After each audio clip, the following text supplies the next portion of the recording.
es cierto lo que dice Soledad Mesa, preguntando se llega a Roma. Querida Soledad Mesa, buen mediodía, te saludamos, ¿cómo estás? Hola, ¿cómo estás, Pablo? ¿Bien? Bien, siempre con curiosidad y convencido que lo mejor que podemos hacer es apelar a la mediación para que no pasen muchas de las cosas que están pasando. Sí, complicado el tema, es tal cual. Complicada. Totalmente. Preguntando se llega a Roma. Contanos un poquito cuál es la idea hoy en el micro de mediación. Bueno, mira, la idea es que es a dónde queremos llegar y cómo llegamos. Viste que en la antigüedad todos sabemos que Roma era súper importante y todo el mundo quería llegar a Roma. Entonces, ¿qué tenías que hacer para llegar a Roma? Preguntar.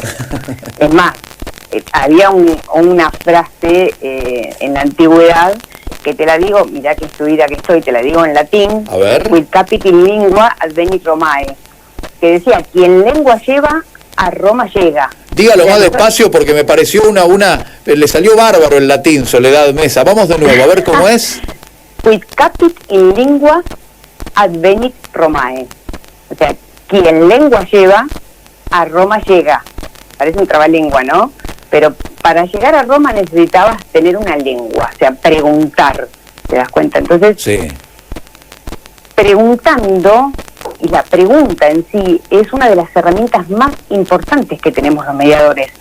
Porque ¿dónde queremos llegar nosotros? A ver, Pablo, vos que ya te has tenido muchos micros de mediación, cuando nosotros nos vienen las dos partes y nos traen sus posiciones cerradas, sus pedidos, sus exigencias... Ustedes quieren llegar a un acuerdo.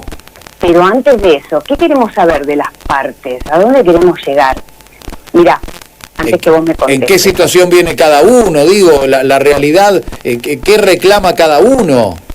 Ahí está, lo que reclama es lo que te vienen a decir. Yo quiero que me pague, yo quiero que me arregle, yo quiero esto. Pero en realidad lo que uno necesita como mediador llegar es al meollo de la cuestión. Vista todo lo profundo, a todo aquello, esos temores, esas preocupaciones, esos deseos, lo que la persona está tratando de conseguir más allá de lo que te está expresando. Esto es como, la teoría del conflicto es como un iceberg, siempre se la presenta como un iceberg, viste que vos ves la puntita arriba y vos decís, bueno, qué sé yo, no sé, que abajo capaz que es igual. Y sin embargo, abajo de lo que vos no ves de la superficie tenés todo el pedazo de hielo gigante. Ahí es donde quiere llegar el mediador. Ahí está Roma para nosotros. Claro. Exactamente a ese lugar. ¿Y cómo vamos a llegar? Preguntando. Una cuestión sencilla. ¿Cómo aprenden los chicos? Preguntando. Viste que los chicos están todo el tiempo, ¿por qué? ¿Por qué? ¿Por qué? Entonces preguntando. Yo te voy a poner ahora un ejemplo y vamos a ir desarrollando brevemente este tema de las preguntas en mediación, que es una herramienta importantísima, no solamente para mediación, sino para otras muchas disciplinas. O un ejemplo de un caso real mío, ¿no? Llegan a la mediación, nombres ficticios, ¿no? Por supuesto, Elsa y el señor Teodoro, que se presenta como médico. Entonces, el tema era una supuesta mala praxis, ¿no? Digo supuesta porque, bueno, no podemos corroborar que sea así. Ella el paciente, él el médico. Exacto. Entonces, cuando lo recibo por primera vez, empiezo a hacerle algunas preguntas básicas. ¿Están cómodos? ¿Necesita un vaso de agua? ¿Necesita que le abra la ventana? ¿O quiere que le suba la calefacción? Esas son más preguntas de apertura, ¿ves? Son preguntas de cortesía, en la cual uno lo que trata de lograr es la empatía. Después podemos empezar a hacer preguntas cerradas, que todos las conocemos. Sí y no es la respuesta a donde vamos a apuntar, ¿no? Entonces por ahí yo le pregunto, ¿usted alguna vez estuvo en una mediación? Te va a responder sí o no. Le pregunto datos, confirmo, trato de obtener una respuesta a cuestiones iniciales. ¿Están dispuestos a trabajar de este modo? Por ejemplo, cuando vos le explicás todo cómo es el procedimiento. Sí y no.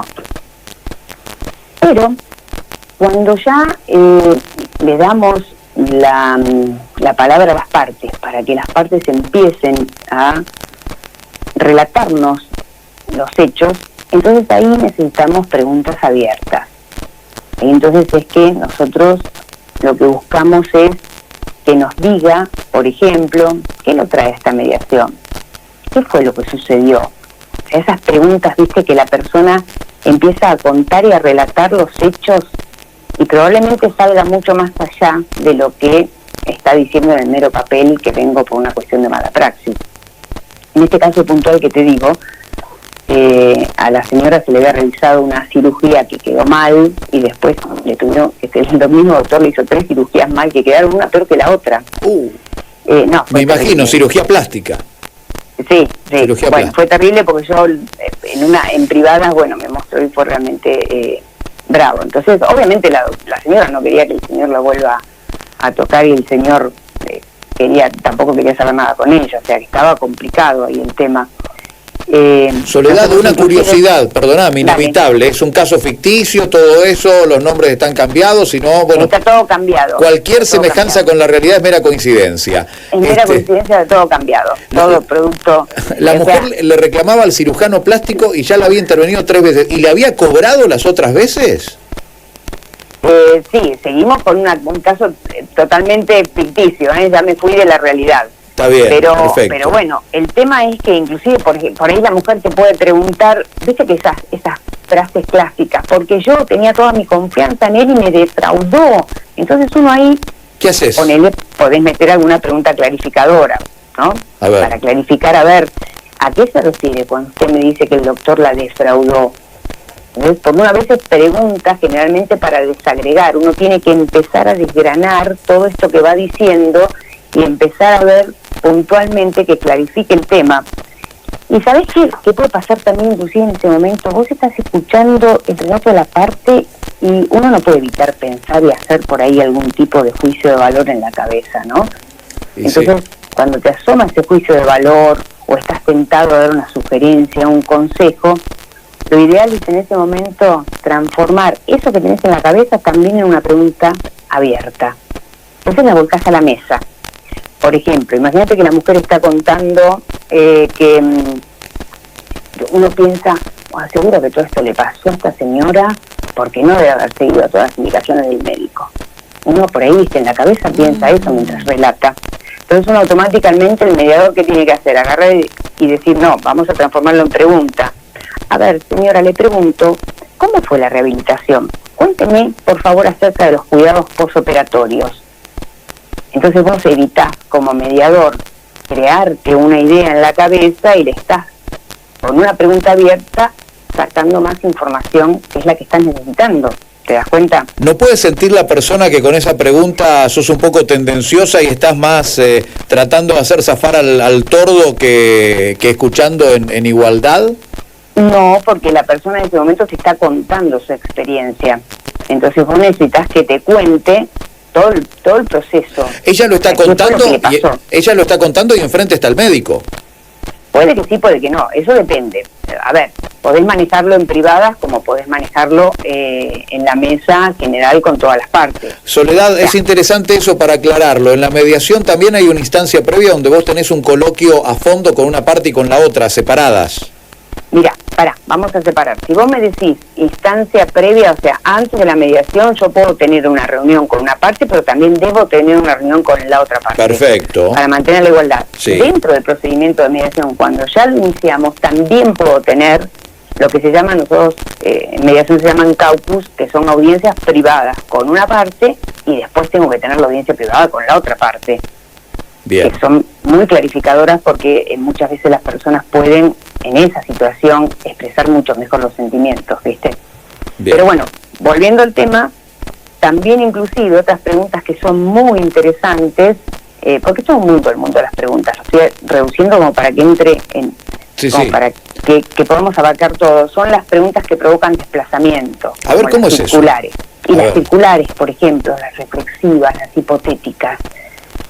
A ver, vos buscás poner a la persona en los zapatos del otro.